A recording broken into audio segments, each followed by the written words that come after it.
আসসালামু আলাইকুম সুপ্রিয় সুধী। আজকে আপনাদের নিয়ে এসেছি টাঙ্গাইল জেলার কালিহাতী উপজেলার যমুনার তীর ঘেঁষা আলীপুর চরে। এই চরাঞ্চলে এক পাড় থেকে আরেক পাড়ে যাওয়ার বিকেলবেলার যে প্রাকৃতিক দৃশ্যটা সেটাই আজকে আপনাদের দেখাবো।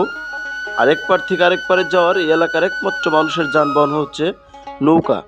ঠিক ওই পারে দেখেন কত সুন্দর ভিউ, আর সেই নৌকায় আমরা উঠে গেলাম ওপার যাওয়ার জন্য। সবাই যার যার মতো উঠে যাচ্ছে। এই হাঁসগুলো মুক্ত মনোচিত্তে সেই যমুনা নদীর পাড়ে মুক্তভাবে ঘুরে বেড়াচ্ছে। আসলে এখানকার প্রাকৃতিক পরিবেশগুলো অত্যন্ত সুন্দর। আর এই ভাইটি দেখুন ওপারে যাওয়ার জন্য মিষ্টি হাতে দাঁড়িয়ে রয়েছে। ছোট্ট এই খোকা শিশুটি ওপারে যাওয়ার জন্য অবলোকভাবে তাকিয়ে রয়েছে।